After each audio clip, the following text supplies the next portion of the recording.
Sveiki, hebrytė. Žodžiu, galvojau, kokią čia automobilį pasiimti šiandienos test drive'ui ir kažkaip sunku buvo kažką išsirinkti, galvojau ir pagalvojau, padarysiu tokį įdomų eksperimentą, pasikviesiu savo draugelį, kurį matėte šitam epizode su Slyva, toksai rimtas rajono bahuriukas ir aš jo paprašiau, žodžiu, atvežti man automobilį, kuris idealiai tiktų bet kokiam rajono pacukui, kad tai būtų tikrai kieta tačka. Tai jūs tikriausiai jau žinot, kas tai per automobilis, nes, YouTube thumbnail'e tai buvo matyti, bet aš dar to nežinau. Tai laukiam mano draugelio, kažkodėl pasakė, kad susitiksim čia, Gariūnuose, prie automobilio turgaus. Tai nežinau, ką jisai gero atveš. Aš manau, kad čia jam viena iš kiečiausių lokacijų, kokia gali būti. Ir, tai pažiūrėsim, ką jisai mums gero atveš. Jau girdžiu, kad parvažiuoja, tai pasižiūrėsim. Įdomu. Kol kas iš garso nieko neaišku. Kažkoks rolikas blogai dirba. Jisai čia? Taip. Blet! Geresnės tačkos negalėjai surasti. Žinojau, kad bus becha, bet blet, kad Boeingą atveši. Čia tikra bahūrų mašina. Koks variklis? 3 litrai benzas. Blet, galvojau, kad dizelis. Eik nahui savo dizelį. Tai davai pasakyk, kas čia vapšė per mašiną? Šiandien aš tau atvežiau Semaką, šiam 5, 2-3 metų. Davai, Danikai, daryk apzorą. Važiuojam.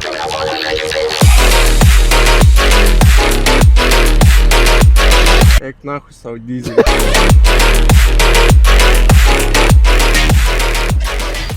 Kaip Robčikas jau pasakė, čia yra E65 kėbulas. Čia yra 7-ukas 4 generacijos. Gaminami šitie kėbulai buvo nuo 2001 metų iki 2008 metų. 2005 metais šitam kėbului buvo padarytas restylas, kuris biški pakeitė jo išvaizdą. Nes realiai, mano nuomonė ir tikiuosi daugumos BMW fanų nuomonė, šitas kėbulas tiesiog negražus. Blemba, jisai atrodo niekaip. Kaip galima buvo sukurti tokį automobilį? Ką pasakei? Kad jisai negražus. Nesakyk taip, Kodėl? nes jis yra labai gražus. Nėra negražių 7-ukų. Na. Parašykit savo nuomonę, ar jums patinka šitas kėbulas. Tęsiant kalbą apie faceliftą, tai 2005 metais buvo išėjęs faceliftas, kuris labai smarkiai pakeitė galinę optiką. Nes dabar prieface, čia yra tiesiog tragedija. Kaip galima buvo sukurti tokį kėbulą, aš neįsivaizduoju. Priekinė optika irgi biški pasikeitė facelifte, bet, jinai dar pusė velnio. Tie kėbulai dar egzistavo longiniai komplektacijai. Ir tai buvo ne šiam 5 kėbulas, o E66. Pažiūrėkit, ar jums tai gražu? Dar ir lėdas išdegęs. Robka, ateik čia. Davai jau, be tų savo bahūriškų nesąmonę apie Semakus. Tau graži šitą šikną? Aišku, gražiai. Tu pažiūrėk, kokios linijos, kokios formos. Blet, o jeigu taip? Jeigu be Semako? Jeigu čia būtų tokia trojka, graži? Aišku, gražiai. Kad tu pisi protą, nesąmonė. Gerai, laukiu jūsų komentarų. Kodėl pasakiau, kad BMW fanams šitas automobilis irgi nepatiko, tai kad realiai jisai vos nepražlugo pardavimuose. Vienintelė vieta, kur jisai normaliai uždirbo pinigų BMW, tai buvo Amerika. Nes Amerikoje žmonės mėgsta tokius didelius laivus.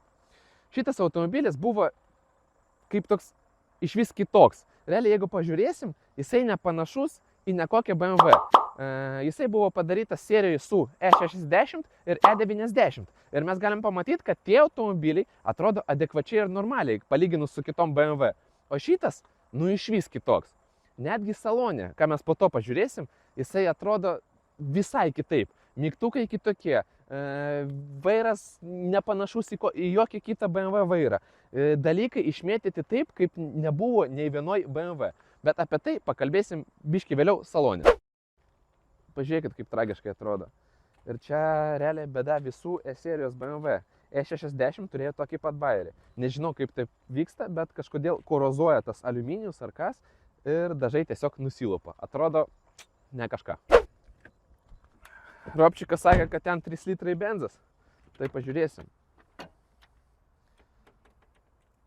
Opa! Kodėl nepaminėjai? Tu ką, ubagas, ant dujų važinėjai? Tai čia praeitas savininkas paliko. Ką man dabar? Lupt. Dar pridarysiu kažko. Šitą variklį inžinieriai sugalvoja, nereikia prie jo lįsti. Jeigu dirba, tai gal dirba. Nu, šitoje vietoje su Robčiku sutiksiu. Variklis čia tikrai geras. Čia po kapotu stovi 6 cilindrų benzas N54 B30. BMW fanai jau išgirdę šitus skaičius ir šitą indeksą suprato, kad tai tikrai labai geras motoras. Šitas variklis išduoda 170 kW ir pabėgėja šitą karvę iki 100 per 8 sekundės. Ir aš nemanau, kad dabar su dujom ir per tiek laiko arkliai neišbėgia ir jinai tikrai tai padarys. Bet iš gamyklos taip buvo. Įslyfti šitas variklis buvo pakeistas į N52B30 ir jisai turėjo jau 190 kW. Ne ką geriau pabėgėjo, bet tai darydavo per 7 su kažkiek ten sekundžių. Variklis, šitas PM4, realiai yra labai patvarus. Čia yra aliumininis blokas su špižiniam gilzum ir su 2 vanusais. Ir blemba, kai jį dedi į lengvesnį kėbulą, pavyzdžiui, kokį Tram 6, tai jisai tikrai valyt. Drifteriai, pavyzdžiui, daug kur naudoja, bet Simakė jo čiučiut neužtenka. Šiaip, aš manau, kad idealiausias variantas būtų, kad čia stovėtų 3 litrai dizelis arba Amerikoje labai pamėgtas V8. Bet su Lietuvos kuro kainom ir su V8 eksploataciniam kainom, nes jie jau netokie patvarus, tai šitas variklis tiks. Lipam, papasakosiu, kas čia gero salone.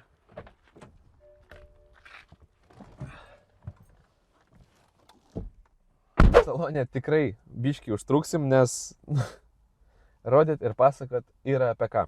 Jeigu jau taip tiesiai šviesiai, tai šitas Simakas, būtent šitas kėbulas, man labai nepatinka. Kaip atrodo salonas, kaip atrodo automobilis, ne kažką. Bet prisėdęs dabar, aš esu labai nustebintas tiesiog sėdynės komfortu. Labai minkštai, patogiai atsisėdau ir vietos tikrai daug.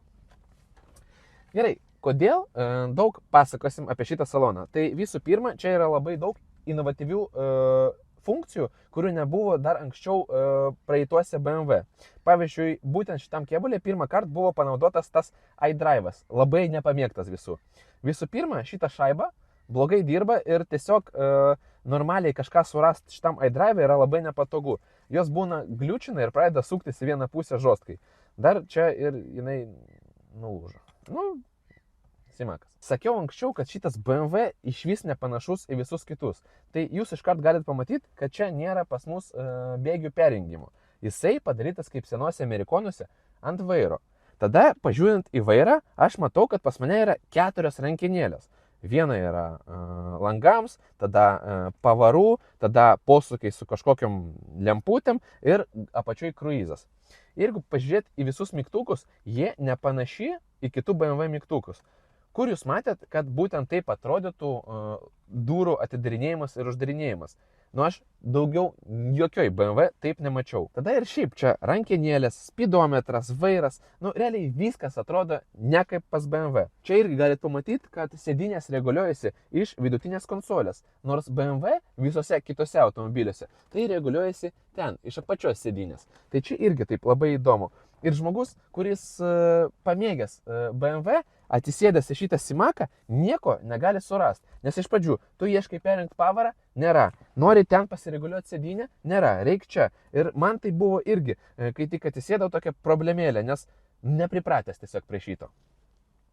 Iš juokingų ir įdomių bairių, tai pažiūrėkit, ant kiek rimti bachūrai Amerikoje pirkdavo šitus automobilius. Ir kodėl Robčikas nupirko šitą automobilį. Mes čia atidarom tokią dėžutę, turim ragelką, paskambint. Jeigu pas mus problemos ar kažkokie biznes reikalai. Tada, maža to, kad čia mes turim ragelką. Žiūrėkit, bairis. Jo, mes nepamirštam, čia turim ragelką. Galim čia suvest numerį ir paskambint. 2 ragelkos. Reikalų tikriausiai daug pas Simioro vairuotojus. Eik nahu. Kadangi čia nėra perjungimų svirties, tai mes turim čia daug vietos sudėti visokios nesąmonės. Yra tokias šufliatkas, čia dar yra vieta su papelinė, čia yra cup holderiai, čia labai didelis tas porankis, kuris užgliūčino, kaip viskas šitai BMW. Ant vairo labai juokingos lapkės, nes kažkodėl Simakoj reikėjo padaryti lapkes ir jos padaryti paprastais mygtukais. Čia prieki 2 mygtukai ir iš galo vairo 2 mygtukai. Tai dabar aš neprisiminsiu, kur pliusas, kur minusas. Važiuosim pasivažinėti ir išbandysim šitą nesąmonę. Komplektacija šitam automobiliui yra netopinė, bet tikrai nebloga. Mes turim, kaip matėte, ir visų sėdinių reguliuotės, ir šildomas sėdinės. Mes turim kaip tik dar stoglangį. Taip. Nereikia stoglankio. Neveikia? Veikia. Jis palčiaugia. Taip, susimakais būna. Nu gerai. Žiūrėk, tu man. Daugiau apie pačius pojūčius iš vairuotojo sėdinės papasakosim, kaip važinėsim, o kol kas einam pasižiūrėti, ką gero mes turim gale. Durys tikrai didelis. Kažkodėl nesilaiko. Sena mašina, bet blema, kai nusipirkė Simaką, norėtasi, kad viskas veiktų. O su šitais kėbulais taip ir yra, kad nujuoti jie, tikrai nujuoti, nes kainuoja pats automobilis nedaug, o jį išlaikyti reikia pinigų. Atsisėsti galą visai patogu. Gėlytis. Robertai, susiruošei laidoti Simaką? Nejuokau. Aš irgi vyras. Irgi mėgstu mūsų gražias panas. Tu manai su Simako kažką užkabinsi? Tai aišku. Gerai. Lavilazas, palaikyk duris, nes neįmanoma filmuoti. Dėkui. Operatorius. Gerai, ką galima papasakoti apie galą? Gale pas mus, netopinė komplektacija, kaip jau paminėjau, tai kažkokių reguliuočių, būtent sėdinės, aš čia suras negaliu. Yra tik tai elektriniai reguliuojami pogalviai ir elektrinės štorkės, kurios, kas įdomu, tikrai veikia, nes, popelinė, nes šiaip, kaip matot, veikia. Nes šiaip Simakose, tokie dalykai lūžta. Tokia visa elektrika čia tikrai greit ir gerai genda. Ir galinė štorkė irgi veikia. Super. Matom, kad čia yra televizorius kažkoks, ne kažkoks, o būtent tas iDrive'as ir taip pat jau nulūžusi šaiba, nes kaip jau minėjau, iDrive'as buvo pirmą kartą panaudotas šitam kėbulį ir tikrai nebuvo idealus. Ar facelift'e kažką pakeitė, aš dabar nelabai įsivaizduoju, bet būtent priefeisė su šito yra tragedija. iDrive'as nepatogus, nefainas, genda, tie suktukai turėtų normaliai suktis, bet jie būna gliučina ir pradeda kaip turbina suktis, ne kažką geresnio. Bet būtent sėdint gale, aš galiu pasakyti, kad man čia viskas plius minus patinka. Mes matom, kad geras matomumas, nieko galvai netrukdo, netgi su tokiu irokezu kaip pas mane, aš neliečiu stogo, tai aukštesnio ūgio žmogui bus patogu. Nors čia nelongas, jūs matot, kiek vietos keliams yra ir aš sėdžiu paskui save. Porankis tikrai didelis, patogus, toks porankis turi būti premium klasės automobilėje, kur tu gali sudėti pilnai ranką ir įsipatoginti. Tai gale, jeigu dar būtų čiūčius geresnė komplektacija su kokiam nors masažais ar su labiau reguliuojamu sėdynėm, čia būtų išvis kosmosas, bet jau ir dabar yra visai gerai. Ačiū. Dar kartą tenka grįžti prie šitos negražios bagažinės, nes iš galo automobilio forma tai ne kažką. Pasižiūrėsim, kas čia gero yra bagažiniai. Kaip matau, automatinio pakelimo pas mus nėra, bet jisai egzistavo, čia būdavo mygtukai. Bagažinė šiaip visai talpi. Matau, kad galima negalima, šitų sėdinių negalima atversti, bet bagažinės dydis tikrai didelis. Kaip Simakui, tai galima kažką išvežti. Čia labiau turėtų Robka pakomentuoti. Tai čia pora kūnų telpa. Pora tai kiek? 2, 3? 3. Žiūrint į komplektaciją. Dar kas BMW faina, tai kad bagažinės turi pritraukėjus ir jie veikia. Bet šiaip, pritraukėjai bagažinės labai nedažnai genda.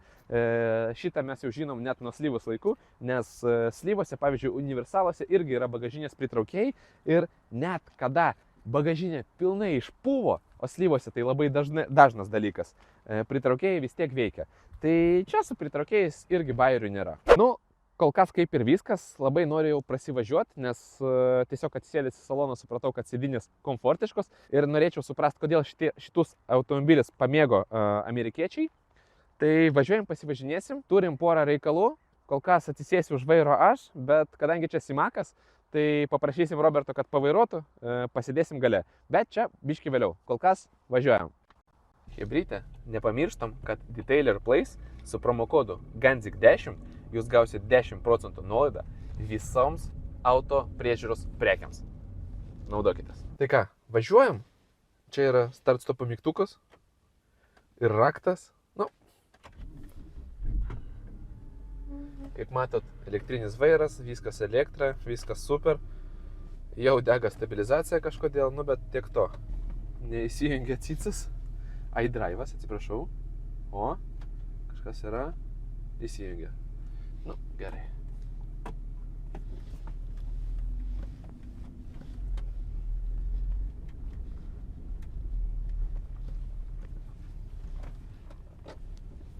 Labai nepatogu šiaip perjungiant pavaras, kai tik pirmą kartą atsisėdi, nes čia kaip amerikonė padaryta ir reikia prie to priprasti.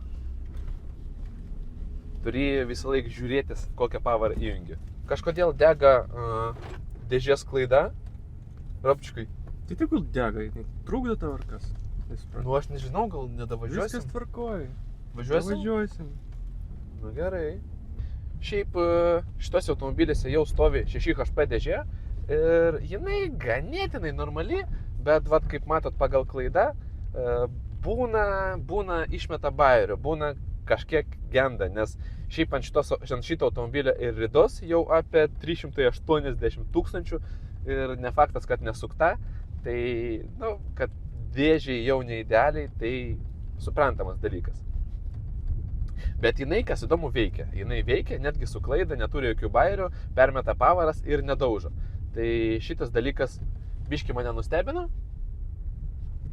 Ir džiugu, kad nustebino, nes nenorėčiau dabar su šitu Boeingu kažkur sustot, nes jisai sveria toną 70 kg ir stumt arba traukt nesinorėtų. O atsiprašau, ne tona 70, o tona 780 kg, tai beveik tona 800 kg. Jau iš pirmų metrų šitas automobilis mane stebina savo komfortu, nes sėdėt tikrai patogu, daug labai reguliuočių, dar pas mus lankstoma nugarėlė, ką po to BMW aš kažkaip nelabai dažnai mačiau, tai dar buvo slyvose, va šitam kėbulė, E7 nežinau ar mačiau, bet lankstoma nugarėlė tai tikrai labai fainas bairis. Nu ir žodžiu, sėdinę reguliuočių užtenka, kad bet kam atsisėst patogiai. Automobilis važiuoja labai minkštai ir būtent tokio automobilio valdymo norisi iš premium klasės automobilio. Jisai nesivaldo kaip BMW. Kai kūrė šitą Simaką, inžinieriai net nebandė padaryti kažkokio sportiškumo. Jie darė premium klasės automobilį ir norėjo konkuruoti būtent su Mercedesu, su Merso minkštumu. Tai šitam BMW apie sportą nėra ką kalbėti, jisai tikrai minkštas, komfortiškas, važiuoja kaip tokia labai didelė sofa. Vairas lengvas, jokių namiokų ant sporto, jisai išvis neprovokuoja, dėžė labai taip švelniai mėta pavaras, netgi su klaida. Šitam varikliui gal biški galios trūksta, kad būti agresyviam, bet tiesiog traukti šitą baržą kažkur netrūksta. Ir vat mes biškutį paspaudžiam gazą, labai gražiai taip pasibėgėjam, važiuojam 70, greičio nesijaučia išvis, tiesiog plaukiam per kelią. Jeigu kažkoks nelygumas, tai jį pakaba nepilnai suryja, bet taip labai minkštai pravažiuoja. Ir sėdinės tos minkštos. Nu, žodžiu, komforto šitam automobiliai užtenka, tai tikrai. Dabar pasižiūrėsim, kaip tas lapkės dirba. Tai gerai, lapkės labai nepatogios, tie mygtukai. Ta prasme, tu negali laikyti dviejų mygtukų vieną ranką. Turi arba laikyti plius arba minusą, tai čia pas mus apšiai veikia. Aš nematau, kad kažkas keistųsi. Nu, tikriausiai su dėžės klaida pas mus ir mygtukai išėjo iš čiato, bet realiai čia turėtų būti perjunginėjimas pavarų. turėtų perjunginėti tas pavaras. Nu, vat važiuoti tokiais keliais, kaip magistralės, kaip tiesesni keliai, tai šitas automobilis tikriausiai tam ir sukurtas, nes kažkur toli važiuoti su juo bus maksimaliai komfortiška, vietos krūva, sėdi patogiai, jisai tiesiog plaukia per asfaltą ir valgo tos kilometrus. Nu, nustebina, nes tikrai man šitas kėbulas nepatinka, bet kaip jisai dabar važiuoja, tai stebina. Dar netest drivinom premium klasės automobilio, kuris taip plauktų. Ir realiai dėl to aš ir pikau ant visų kitų premium automobilių. Gerai, pabandysim biškį dinamikos, važiuojam šiam, spaudžiam dugną. Labai ilgai persijunginėja pavarą, aštum. Nu, dinamikos yra, kažkur parėjo žopą, bet čia normaliai šitiems kėbulams jie tiesiog byra. Nu, jie gal ir visai patvaros, bet tiesiog dabar nieko nekainuoja ir bachūrai prisiperka ir nujoja tos automobilius. Tai šiai dienai surasti gyvą variantą beveik neįmanoma ir realiai išlaikyti jį labai sunku, nes, kaip jau minėjau, labai daug inovatyvių dalykų čia pritaikyta ir tai viskas dar buvo neišbandyta ir tai viskas tikrai neblogai genda. Bandžiau čia pažaisti biškį su kruizu, tai jisai labai čia kažkoks įdomus ir nepatogus. Po pirmą tą lapkį iš pradžių reikia suprasti, kaip jinai veikia, tai į save, jeigu patraukti, išsijungia kruizas, nuo savęs įsijungia, į viršų apačią ten greitai reguliuojasi ir taip labai įdomiai reguliuojasi.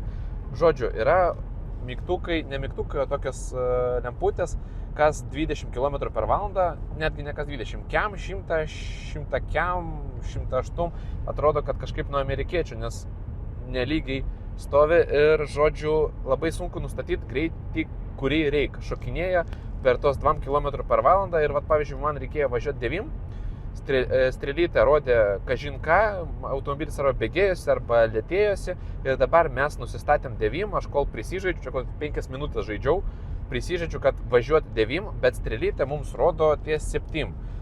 Jaučiu, kad buvo mylinis spidometras ir ta strelytė rodo myliom, bet pas mus dabar spidometras kilometrinis, šiaip neįsivaizduoju, kodėl taip įdomiai, bet nu, kažkokia nesąmonė su kruizu. Tai nežinau, ar čia tik tai šitam automobilyje, ar iš visose juose taip, bet kad kruizas neintuityvus, tai tikrai. Pagaliau išėjo suprasti, kaip veikia tos lapkės, tai tiesiog paspaudus į lapkį nieko nereaguoja, o čia ant vairo mes turim mygtuką, kuris pakeičia režimus. Tai mes turim drive'ą, sportą ir manualą. Tai dabar paspaudžiam, mes turim sportą, dėžė pakėlė apsukas, tai reiškia, kad permetė bėgį ir dar kart paspaudus mes turim manualą ir kur viršutiniai mygtukai pas mus pavarą pažemina, ta prasme numeta pavarą žemyn, o galinis mygtukas mums pavarą pakelia. Tai jo, mygtukai veikia, nepasakysiu, kad jų išdėstymas yra labai patogus ir nepasakysiu, kad šitas mygtukas intuityviai čia randasi. Bet, kaip jau minėjau, šitas Simakas yra labai įdomus tuo, kad jisai nepanašus į kitus BMW. Ir, vat, kaip jau minėjau, tiesiog atsisėdęs BMW fanas tikrai turi čia priprast prie automobilio, nes pas mus visi BMW režimų pakeitimai yra prie pavarų dėžės. Čia mes turim ant vairo. Nu, gal ir prikolas, bet nežinau. Čia kažkoks kitas automobilis, ne BMW. Kaip Simakui, norėtųsi, kad čia būtų afigena aparatūra. Čia, nežinau, Logic, ne Logic, Hi-Fi, nes nieko neparašyta, tikriausiai koks Logicas, kažkas tokio. Ir pasiklausius čia muzikos, nu, nepasirodė kažkaip labai kietai, kažkaip neblogai gal groja, bet, nu, blemba, F30 Hi-Fi'us man labiau patinka, o jeigu kalbam apie F-serijos Hammond Cardoną, tai jisai groja daug geriau negu šitam Simakė muzika. Tai, nu, norėtųsi geresnės aparatūros, kadangi čia premium klasės automobilis ir turim dar su savim vairuotoją, Rovčiką, tai prasivažiuosim gale. Vietos čia tikrai daug, netgi suprantant, kad čia nelongas, vietos iki kelio tiesiog kosmosas ir sėdynės, nu, tikrai komfortiškos, netgi be tų visų reguliuočių, nes jinai ir ilga, ir labai minkšta.